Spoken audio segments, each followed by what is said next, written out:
Hello friends, मैं Surendra Bharat SB history channel में आप सभी का एक बार फिर से स्वागत करता हूं और आशा करता हूं कि आप सभी भी अच्छे होंगे।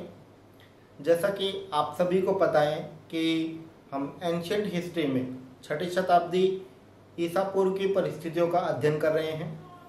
6ठी शताब्दी ईसा पूर्व की इन परिस्थितियों में हमने देखा कि भारत में धार्मिक आंदोलनों का उदय हुआ, जिसमें बौद्ध धर्म और जैन धर्म विशेष रूप से उल्लेखनीय है और बौद्ध धर्म के बारे में हमने विस्तार से चर्चा कर ली है। अब जो हमारा नया टॉपिक है वो है जैन धर्म। तो चलिए शुरुआत करते हैं जैन धर्म।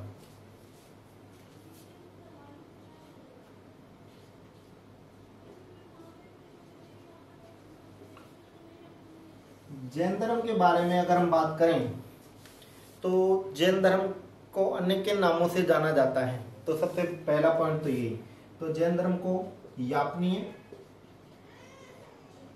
कुरुचक, श्वेतपट व निग्रंथ के नामों से भी जाना जाता है। ठीक है, तो आप नोट कर लीजिएगा कि जैन धर्म को किन अन्य नामों से जाना जाता है, यापनीय, कुरुचक, श्वेतपट और निग्रंथ। दूसरा हम बात करें कि जैन धर्म काफ़ी पुराना है। ठीक है, काफ़ी प्राचीन है। जैन धर्म के बारे में जो उल्लेख मिलता है, जैसे ऋषभदेव जो प्रथम तीर्थकर हैं उनके बारे में जो उल्लेख मिलता है वो ऋग्वेद में मिलता है। अभी हम चर्चा करेंगे। दूसरी अगर हम बात करें कि जैन धर्म में 24 तीर्थकरों की क्या की गई है, संकल्पना की गई है। ठीक है, तीर्थकर क्या है? तीर्थकर जो शब्द है वो तीर्थ से बना है, जिसका मतलब होता है कि ऐसा मनुष्य जो इस भवसागर से पार उतारे, उसे क्या कहा गया है? तीर्थकर कहा गया है। और कुल कितने तीर्थकर माने गए हैं? 24 तीर्थकर माने गए हैं, जिसमें पहले तीर्थकर कौन हैं? ऋषभदेव हैं, जिनके अन्य नाम आदिनाथ भी हैं, स्वयंभू कश्यप भी हैं। ठीक है, इसके अलावा इन 24 तीर्थकरों में 2 तीर्थकर ऐतिहासिक हैं। एक तो पार्श्वनाथ हैं जो 23वें तीर्थकर हैं, और 24वें तीर्थकर कौन है? महावीर स्वामी। ये दोनों तीर्थकर क्या हैं? ऐतिहासिक है। अब हम इन 24 तीर्थकरों में से जो महत्वपूर्ण तीर्थकर हैं और उनके जो प्रतीक चिन्ह हैं उनकी एक सारणी बनाकर याद करेंगे और फिर महत्वपूर्ण तीर्थकरों के ऊपर हम चर्चा करेंगे। तो चलिए देखते हैं।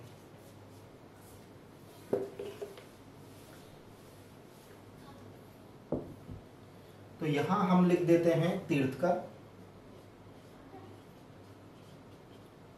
और यहां हम लिखते हैं प्रतीक।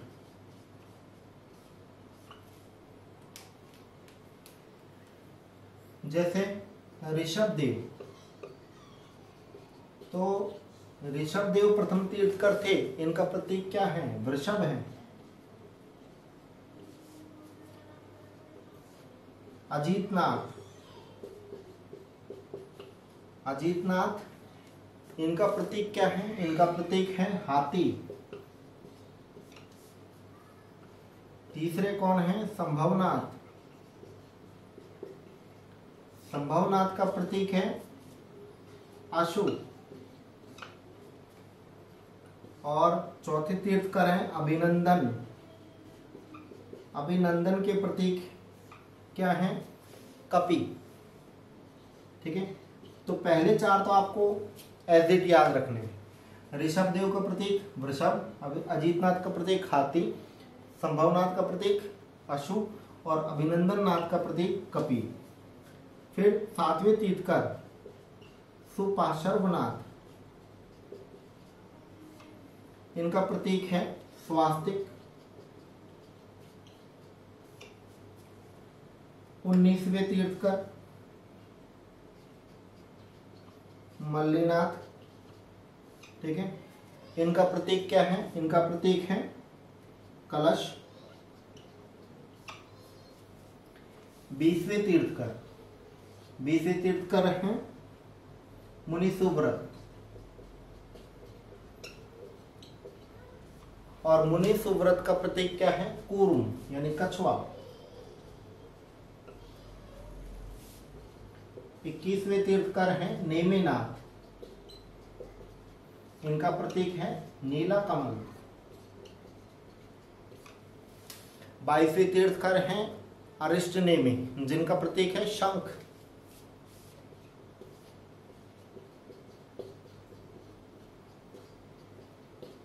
अरिष्टनेमि, इनका प्रतीक क्या है? शंख। 23वें तीर्थकर हैं पाशर्वनाथ। पाशर्वनाथ, इनका प्रतीक क्या है? सर्पफण।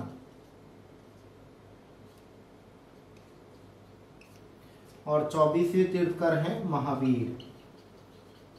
ठीक है, महावीर का प्रतीक है सिंह। तो आपको 1 से लेकर 4 तक तो एज इट याद रखने हैं। एक 7वां सुपाशर्वनाथ, जिनका प्रतीक क्या है? स्वास्तिक। और ऐसे याद रखिएगा कि हिंदू धर्म में, जैन धर्म में और बौद्ध धर्म में स्वास्तिक का विशेष महत्व है। और स्वास्तिक किसका प्रतीक चिन्ह है? सुपाशर्वनाथ का। जबकि पाशर्वनाथ का प्रतीक चिन्ह क्या है? सर्पफण है। मल्लीनाथ, इनका प्रतीक चिन्ह क्या है? कलश। ठीक है, मल्लीनाथ के बारे में श्वेतांबर और दिगंबर, इनमें क्या है? अलग अलग मान्यता है। श्वेतांबर मल्लीनाथ को स्त्री मानते हैं, ठीक है, और दिगंबर मल्लीनाथ को क्या मानते हैं? पुरुष मानते हैं। इसके अलावा मुनि सुव्रत 20वें तीर्थकर, इनका प्रतीक क्या है? कूर्म। 21वें तीर्थकर नेमिनाथ नीला कमल। 22वें तीर्थकर अरिष्टनेमि शंख। 23वें तीर्थकर पाशर्वनाथ, जिनका प्रतीक है सर्पफण। और 24वें तीर्थकर महावीर, ठीक है, स्वामी, जिनका प्रतीक है सिंह। तो आपको यही याद रखने हैं और जनरली इन्हीं से ही रिलेटेड क्या है? क्वेश्चंस पूछे जाते हैं। ठीक है, अब हम चर्चा करेंगे किस पर? ऋषभदेव पर, फिर उसके बाद पाशरनाथ और फिर महावीर स्वामी पर। तो पहले एक बार आप इसका स्क्रीनशॉट लीजिए, फिर हम आगे चर्चा करेंगे।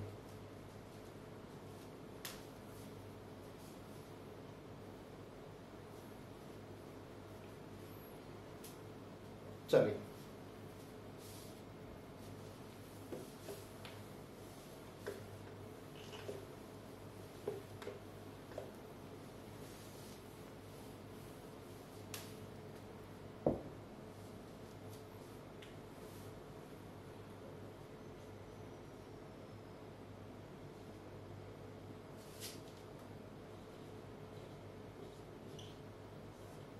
ऋषभदेव जो जैन धर्म के क्या है? पहले तीर्थकर है, प्रथम तीर्थकर है। इनका प्रतीक वृषभ है।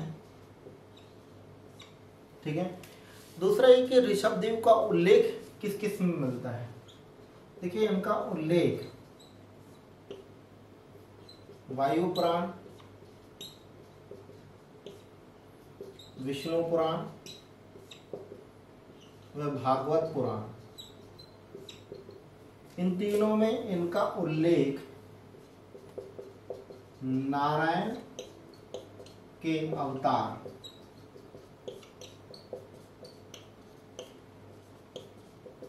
के रूप में मिलता है।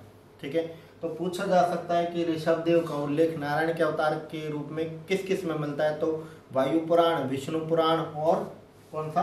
भागवत पुराण। इसके अलावा ऋग्वेद के केसी सूक्त में, ऋग्वेद के केसी सूक्त में, ठीक है, किसी सूक्त में अरिष्टनेमि, अरिष्टनेमि, ठीक है, अरिष्टनेमि के साथ इनकी क्या है? चर्चा है, यानी इनका उल्लेख मिलता है। अभी हमने पढ़ा था।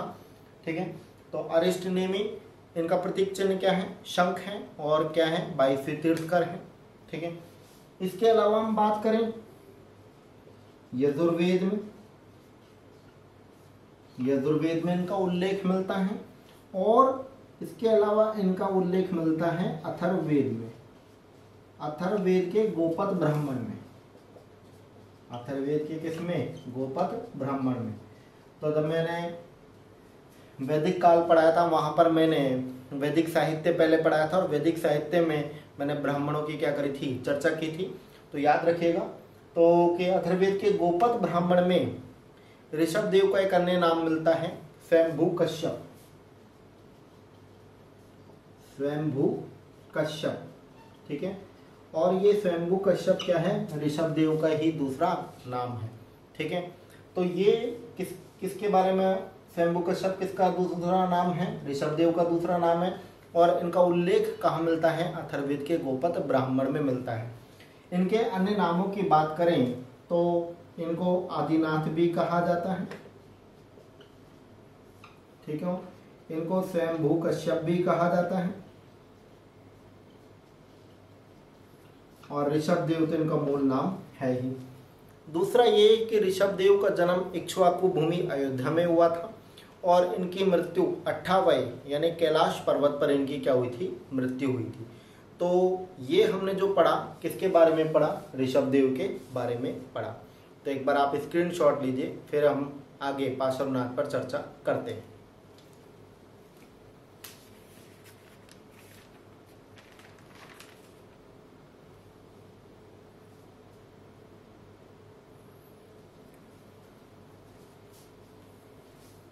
चलिए,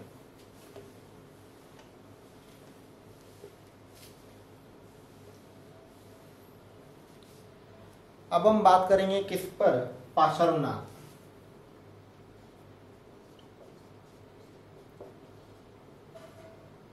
तो देखिए, आप सभी को पता है कि पार्श्वनाथ जो है वो जैन धर्म के 23वें तीर्थकर हैं, ठीक है। इनका प्रतीक क्या है, अभी हमने पढ़ा था सर्पफण, ये इनका क्या है, प्रतीक है, ठीक है। दूसरा अगर हम बात करें कि पार्श्वनाथ का जो जन्म है वो महावीर से 250 वर्ष पहले इनका क्या हुआ था, जन्म हुआ था। इनके पिता अश्वसेन है, ये काशी नरेश थे। तो आप ऐसे भी कह सकते हैं काशी नरेश अश्वसेन के पुत्र थे, ठीक है। इनकी माता वामा देवी, ठीक है। इनकी पत्नी प्रभावती देवी कुशस्थल देश की थी।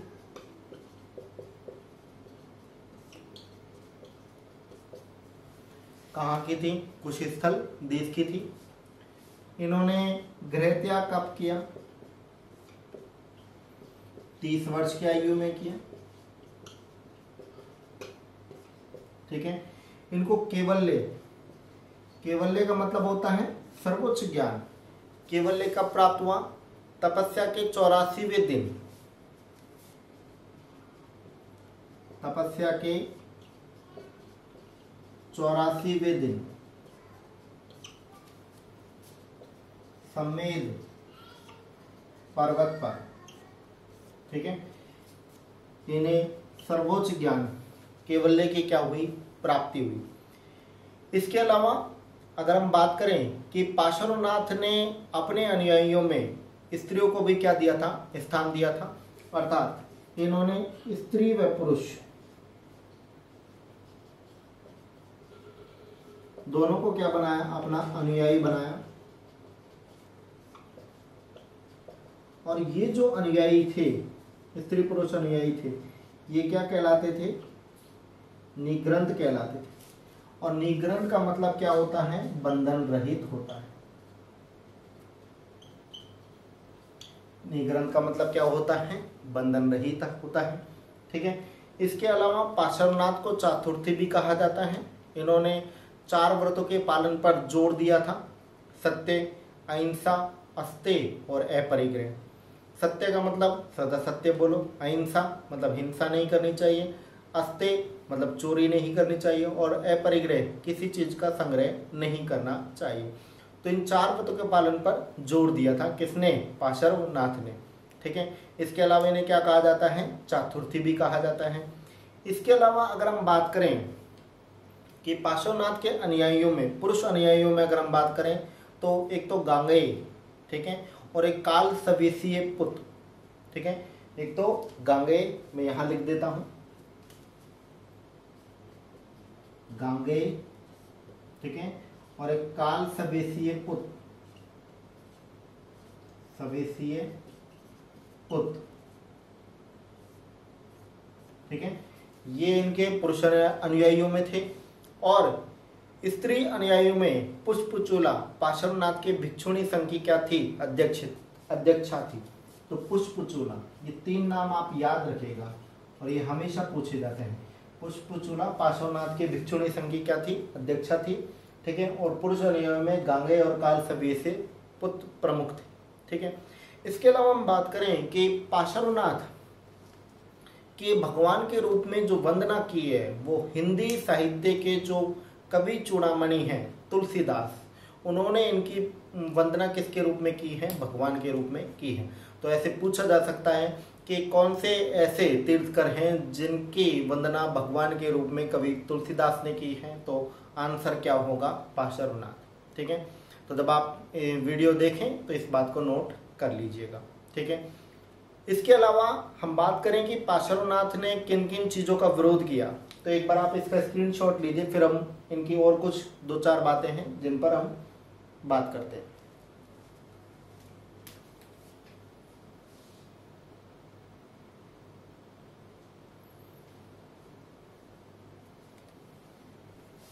चलिए,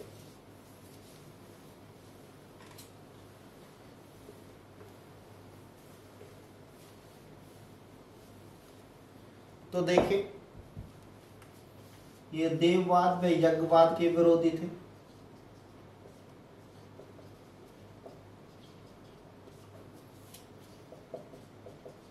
यज्ञवाद के विरोधी थे, जाति प्रथा के विरोधी थे,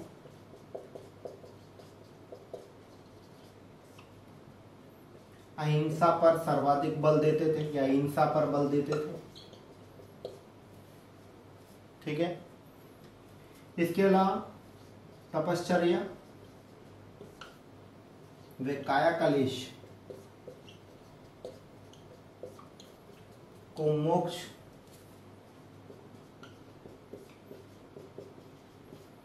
प्राप्ति का साधन मानते थे, ठीक है। तो देववाद यज्ञवाद के विरोधी, जाति प्रथा के विरोधी, अहिंसा पर बल और तपश्चर्या और कायकलेश को मोक्ष प्राप्ति का क्या मानते थे, साधन मानते थे। इनके अनुयायियों को निग्रंथ कहा जाता था। और मैं यहाँ पर फिर से लिख देता हूँ कि पुष्पचूला पार्श्वनाथ के भिक्षुणी संघ की अध्यक्षा थी, भिक्षुणी संघ की अध्यक्षा थी,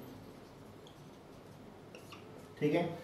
जबकि याद रखेगा महावीर स्वामी पढ़ेंगे तो महावीर स्वामी के समय चंदना उनकी पहली क्या बनेंगी, शिष्य बनेंगी, जो चंपा नरेश दधिवाहन की पुत्री थी। तो आगे हम उसके बारे में चर्चा कर लेंगे, ठीक है। इसके अलावा गांगेय और काल सवेसीय पुत्र,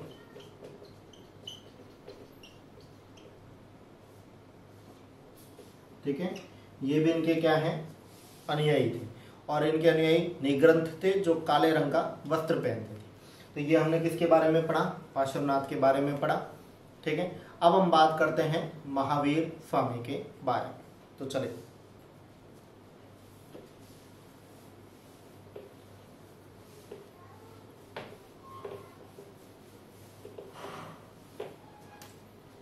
महावीर स्वामी के बारे में हम बात करते हैं।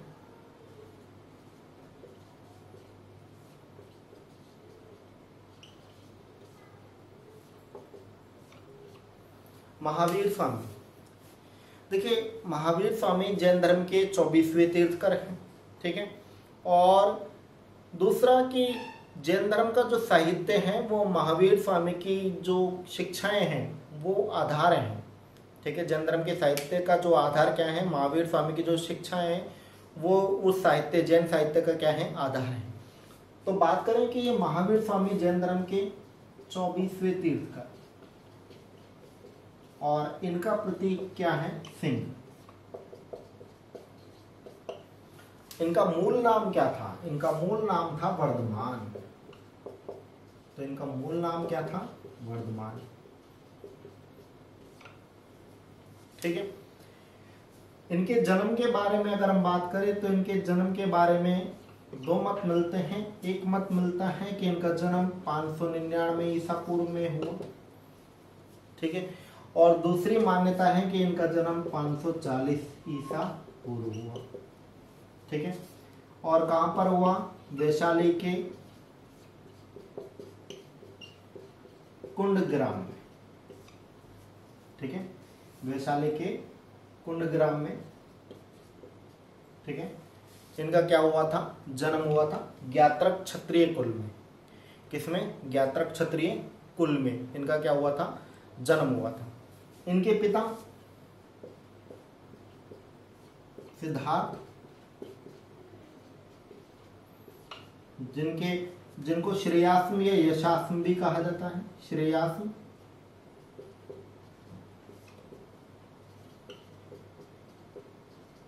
ठीक है, ये इनके उपनाम है। इनकी माता त्रिशला, ठीक है। इनके अन्य नाम क्या हैं? प्रियकारिणी व विदेदत्ता,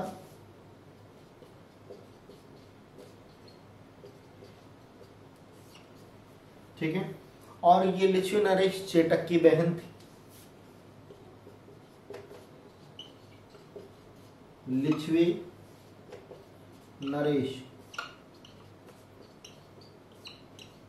चेटक की क्या थी? बहन थी, ठीक है। और चेटक अपने समय का एक महत्वपूर्ण क्या था? शक्तिशाली शासक था, ठीक है। तो एक बार आप इसका स्क्रीनशॉट लें, फिर हम आगे और बात करते हैं।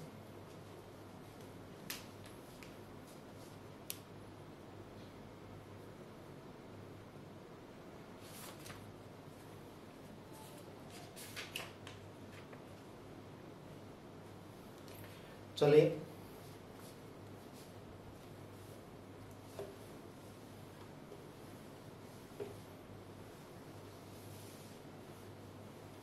बात करते हैं इनकी पत्नी। इनकी पत्नी का नाम क्या था? यशोदा।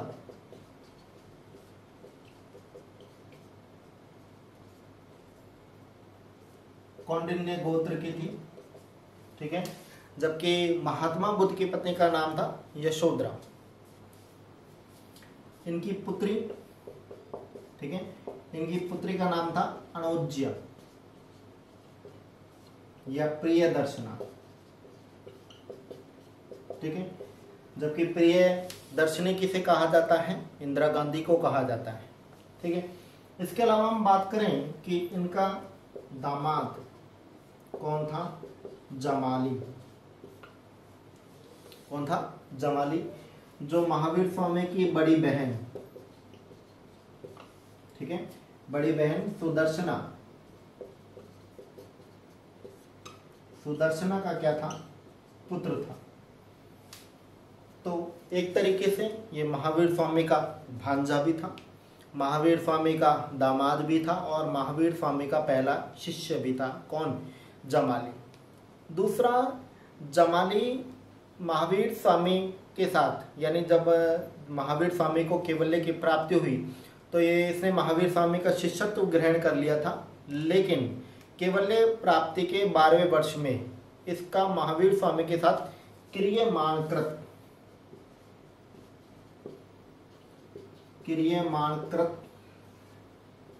सिद्धांत पर क्या हो गया था? विवाद हो गया था। इस सिद्धांत पर क्या हो गया था? विवाद हो गया था, ठीक है। क्रियमाणकृत सिद्धांत में महावीर का कहना था कि किसी कार्य के शुरुआत होने पर ही उसे क्या मान लेना चाहिए? संपन्न मान लेना चाहिए। जबकि जमाली का कहना था कि कार्य के पूर्ण संपन्न होने पर ही उसे पूर्ण माना जाना चाहिए। जैसे एक उदाहरण देखें कि महावीर स्वामी का कहना था कि यदि कोई व्यक्ति चोरी के उद्देश्य से किसी घर में उसने प्रवेश किया और यद्यपि उसने चोरी नहीं की या वहाँ के लोग जाग गए और वो चोरी करने में क्या रहा? असफल रहा, तब भी उसे ये समझना चाहिए कि उसने क्या की? चोरी की। तो जमाली का इस संदर्भ में कहना था कि नहीं, कि जब तक उस व्यक्ति ने वहां पर चोरी नहीं की हो या किसी कारणवश उसका हृदय परिवर्तन किया गया हो, तो तब तक उस कार्य को हमें अपराध की स्वीकृति में नहीं लेना चाहिए या उसे पूर्ण नहीं मानना चाहिए। ठीक है, इसलिए जमाले का महावीर स्वामी के साथ क्रियमाण कृत सिद्धांत पर क्या हुआ, मतभेद हुआ, और इसने महावीर स्वामी के संघ से अलग होकर एक नया सिद्धांत चलाया, बहुरतवाद। बहुरतवाद, ठीक है। तो बहुरतवाद चलाया, जिसका मतलब था कि कार्य की समाप्ति पर ही उसे क्या माना जाना चाहिए, पूर्ण माना जाना चाहिए। ठीक है, तो ये था किसका, जमाले का। आगे हम जैन संघ में इसकी फिर से एक बार क्या करेंगे, चर्चा करेंगे। इसके अलावा हम बात करें कि महावीर स्वामी ने 30 वर्ष की आयु में क्या करा था, गृह त्याग किया था। 30 वर्ष की आयु में, 30 वर्ष की आयु में क्या करा था, गृह त्याग किया था। और जैन ग्रंथों में इसे क्या कहा जाता है, निष्क्रमण संस्कार कहा जाता है।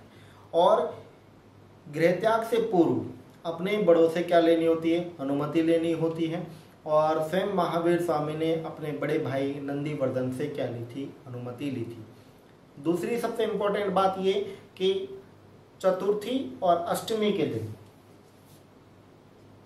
या मैं लिख देता हूं निष्क्रमण संस्कार।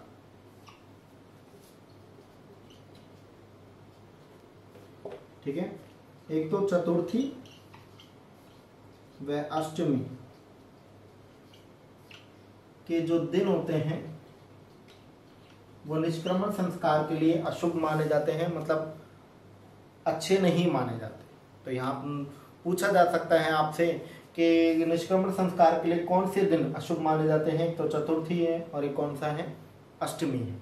ठीक है, आगे हम बात करें तो देखिए,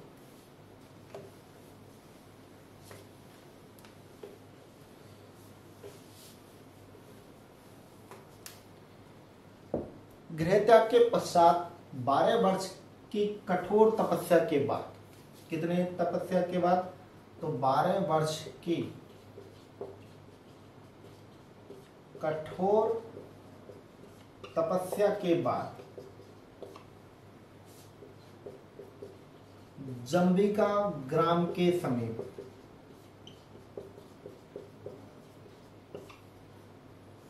ठीक है, जंबिका ग्राम के समीप ऋजुपालिका नदी के तट पर,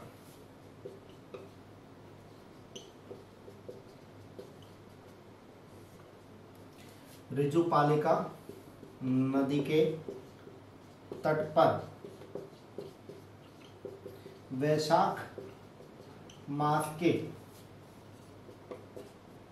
10वें दिन साल वृक्ष के नीचे, ठीक है, जबकि महात्मा बुद्ध को पीपल वृक्ष के नीचे, ठीक है, यहां कौन सा है, साल वृक्ष के नीचे, साल वृक्ष के नीचे कैवल्य की प्राप्ति हुई, कैवल्य की क्या हुई, प्राप्ति हुई। ठीक है, तो 30 वर्ष की आयु में गृह त्याग किया, ठीक है, और 12 वर्ष की क्या की, कठोर तपस्या, अर्थात 42 वर्ष की आयु में अगर टोटल जोड़कर पूछे तो, वैसे 12 वर्ष की कठोर तपस्या के बाद, ठीक है। तो ऋजुपालिका नदी के तट पर वैशाख मास के 10वें दिन साल वृक्ष के नीचे कैवल्य की क्या हुई, प्राप्ति हुई। और इसके बाद इन्हें किन किन नामों से जाना गया, तो जरा देखिए, केवलिन, ठीक है, सर्वोच्च, जिन, ठीक है, निग्रंथ,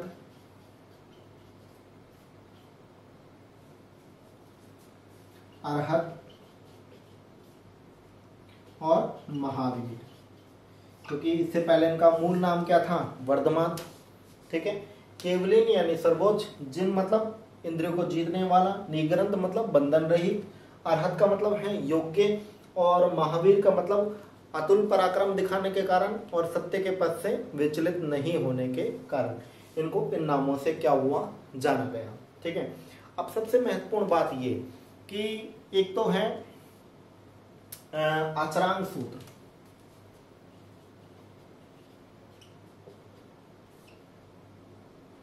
आचरांक सूत्र में महावीर स्वामी की, आचरांक सूत्र में महावीर स्वामी की मतलब कठोर तपस्या का क्या मिलता है, उल्लेख मिलता है। ठीक है, एक है कल्प सूत्र।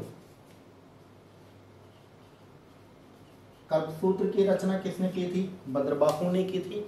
कल्प सूत्र में महावीर के गृह त्याग के बारे में जानकारी और तीर्थकरों की जीवनियां मिलती हैं, और हालांकि इसमें भी जो तीर्थकर हैं उनकी जो जीवनियां हैं उनके बारे में क्या मिलती है, चर्चा मिलती है। ठीक है, तो ये दो प्रमुख ग्रंथ आप याद रखिएगा, एक तो आचरांक सूत्र और दूसरा क्या है, कल्प सूत्र। ठीक है, चलिए अब आगे चर्चा करते हैं।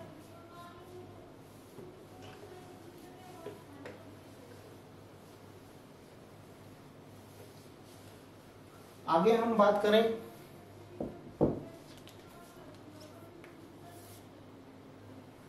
कि महावीर स्वामी ने केवल्य अर्थात सर्वोच्च ज्ञान की प्राप्ति के पश्चात अपना जो पहला उपदेश दिया था, प्रथम उपदेश दिया था, वो राजगृह के विपुलाचल पर्वत, ठीक है, विपुलाचल पर्वत, ये वाराकर नदी के पास, ठीक है, वहां पर वाराकर नदी है, तो उसके पास विपुलाचल पर्वत था, वहां पर इन्होंने अपना प्रथम क्या दिया था, उपदेश दिया था। ठीक है, दूसरी महत्वपूर्ण बात करें कि इनका जो प्रथम शिष्य था वो कौन था, जमाली, और इनकी प्रथम शिष्या वो थी चंदना,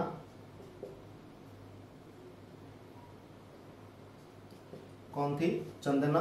ठीक है, चंपा नरेश दधिवाहन की पुत्री, चंपा नरेश दधिवाहन की पुत्री थी कौन, चंदना। ठीक है, और मैंने आपको पार्श्वनाथ पढ़ाया था तब मैंने इसका उल्लेख किया था, और आवश्यक चूर्णी का में उल्लेख मिलता है कि चंपा नरेश दधिवाहन ने महावीर स्वामी का शिष्यत्व क्या करा था, ग्रहण किया था। ठीक है, इसके अलावा महावीर स्वामी ने राजगृह में मेघ कुमार को, ठीक है, कौशाम्बी में राजा शतानिक के पुत्र उदयन को,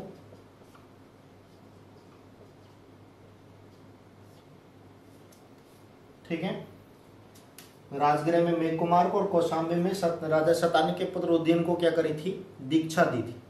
ठीक है, इसके अलावा महावीर स्वामी ने मगध और अंग में विशेष रूप से जैन धर्म का मतलब जो महावीर स्वामी ने विशेष रूप से जो इसका प्रचार प्रसार किया था वो मेनली यहीं पर केंद्रित रहा था, मगध और अंग। बाद में ये दक्षिण भारत में और पश्चिमी भारत में क्या हुआ था, प्रचारित हुआ था। आगे हम बात करें कि महावीर स्वामी ने जो जैन संघ की स्थापना की थी वो कहाँ पर की थी, तो देखिए महावीर स्वामी ने जैन संघ की स्थापना की थी पावा में।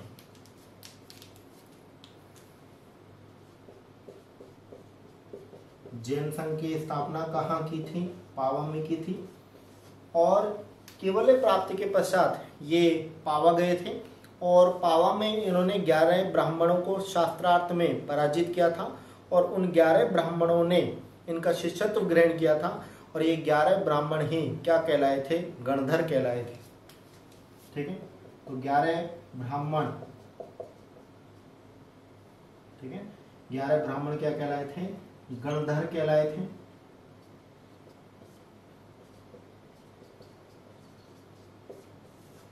ठीक है, और इन गणधरों में जैसे इंद्रभूति गौतम, अग्निभूति गौतम, वायुभूति गौतम, ठीक है, और सबसे महत्वपूर्ण जो माने जाते हैं कि महावीर स्वामी की मृत्यु के बाद इन 11 गणधरों में एकमात्र जीवित जो व्यक्ति जो जैन संघ के क्या बने थे, अध्यक्ष बने थे, वो कौन थे, सुधर्मन।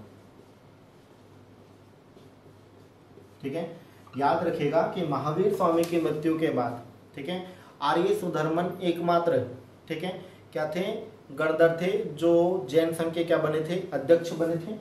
सुधर्मन के बाद हम बात करें तो जम्बू अगले 44 वर्षों तक जैन संघ के क्या बने, अध्यक्ष बने। ठीक है, और अंतिम नंद राजा के समय, ठीक है, अंतिम नंद राजा के समय संभूति विजय, संभूति विजय व भद्रबाहु क्या रहे, अध्यक्ष रहे। और संभूति विजय, इनके शिष्य कौन थे, इनके शिष्य थे स्थूलभद्र, इनके शिष्य कौन थे, स्थूलभद्र। और संभूति विजय की मृत्यु कब हुई, जब चंद्रगुप्त मौर्य क्या हुए थे, गद्दी पर बैठे थे। ठीक है, यानी 322 ईसा पूर्व में संभूति विजय की, या आप यूं कह सकते हैं कि संभूति विजय की मृत्यु हुई थी चंद्रगुप्त मौर्य के राज्यारोहण के समय में। ठीक है, दूसरा ये कि ये जो स्थूलभद्र हैं, इन्हीं की अध्यक्षता में 299 ईसा पूर्व में पाटलिपुत्र में क्या होगी, पहली जैन संगति होगी, जिसमें जैन धर्म का 2 भागों में क्या होगा, विभाजन होगा, एक तो श्वेतांबर और एक दिगंबर। तो स्थूलभद्र के जो अनुयायी हैं वो श्वेतांबर, और भद्रबाहु के जो अनुयायी हैं वो क्या है, दिगंबर। तो आगे हम इस पर अलग से क्या करेंगे, चर्चा करेंगे। ठीक है, इसके अलावा हम बात करें कि जो भद्रबाहु थे, वो भद्रबाहु किसके गुरु थे, चंद्रगुप्त मौर्य के गुरु थे। और चंद्रगुप्त मौर्य ने अपना राजपाट त्याग कर भद्रबाहु के साथ कहाँ चले गए थे, श्रवणबेलगोला, ठीक है, कर्नाटक के पहाड़ियों में, और वहां पर संलेखना पद्धति के द्वारा, ठीक है, यानी बिना अन्न जल ग्रहण किए उपवास पद्धति द्वारा अपने शरीर का त्याग कर देना, उसे कहा जाता है संलेखना। तो उस पद्धति के द्वारा अपना शरीर क्या कर दिया था, त्याग कर दिया था। तो इसके बारे में आगे क्या करेंगे, विस्तार से चर्चा करेंगे। तो मैं कह रहा था कि महावीर स्वामी की मृत्यु के बाद जैन संघ के एकमात्र जो अध्यक्ष हुए थे वो थे आर्य सुधर्मन, उनके बाद जम्बू, ठीक है, और जम्बू के बाद अंतिम नंद राजा के समय संभूति विजय और भद्रबाहु थे। संभूति विजय की मृत्यु हुई चंद्रगुप्त मौर्य के राज्यारोहण के समय में, और संभूति विजय के शिष्य थे स्थूलभद्र। ठीक है, इसके अलावा हम बात करें कि महावीर स्वामी, तो महावीर स्वामी की जो मृत्यु हुई थी वो 72 वर्ष के आयु में हुई थी। ठीक है, कितने वर्ष की आयु में हुई थी, 72 वर्ष की आयु में हुई थी। और अगर हम माने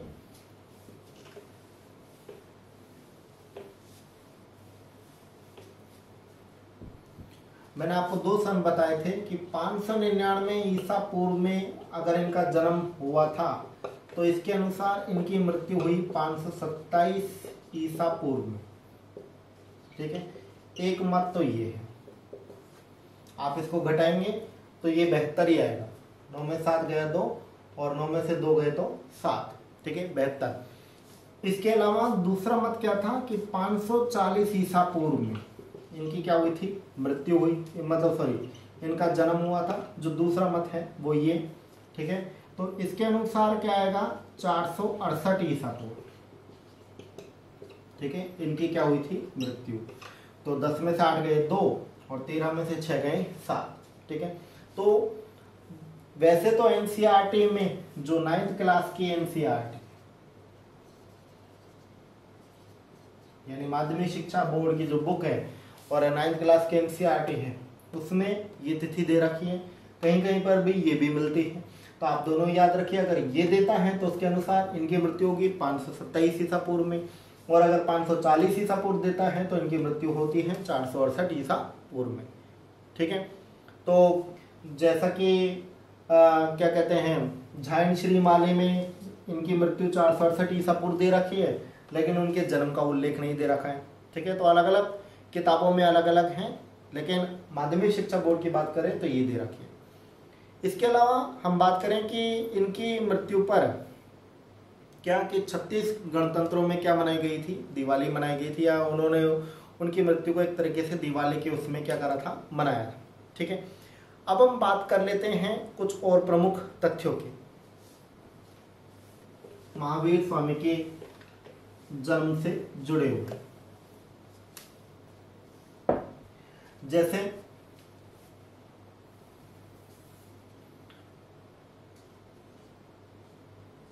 कुंडग्राम इनका जन्म स्थल था। सुंडवन भिक्षु होने का घोषणा स्थल।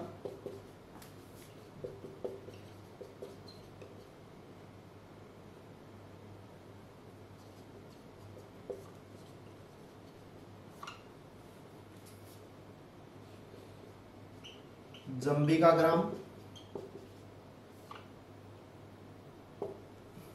केवल्य प्राप्ति।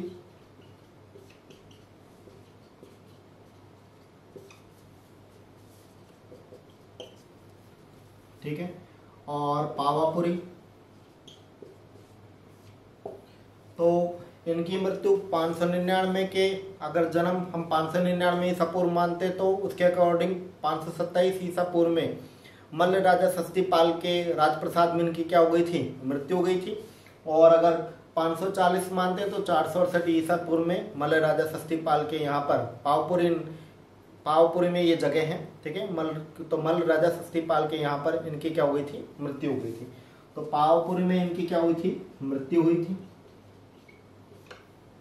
ठीक है, और अगर हम इनका प्रतीक की अगर हम बात करें तो इनका प्रतीक क्या था, वृषभ, वो सॉरी सिंह था। अगर हम इनके प्रतीक की बात करें तो इनका प्रतीक क्या था, सिंह था। तो कुंडग्राम इनका जन्म स्थल, सुंडवन इनके भिक्षु होने का घोषणा स्थल, जंबिका ग्राम केवल्य सर्वोच्च ज्ञान, पावापुरी में इनकी क्या हुई थी, मृत्यु हुई थी, और इनका प्रतीक क्या है, सिंह। तो ये हमने पढ़ा किसके बारे में, महावीर स्वामी के बारे में। ठीक है, तो आज का ये वीडियो यहीं पर समाप्त होता है। ठीक है, आपको ये वीडियो रुचिकर लगा होगा ऐसा मैं आशा करता हूँ। और फिर भी यदि आपको कोई डाउट्स हैं, कोई भी क्वेश्चंस पूछने हैं तो आप कमेंट्स बॉक्स में लिखकर आसानी से पूछ सकते हैं और मैं उनका उत्तर देने का प्रयास करूँगा। और प्लीज़ वीडियो को लाइक, शेयर और सब्सक्राइब जरूर कीजिए। ठीक है, और नेक्स्ट वीडियो देखने के लिए बने रहिए सुरेंद्र भारत के साथ SB हिस्ट्री चैनल में। जय हिंद, वंदे मातरम। Thank you.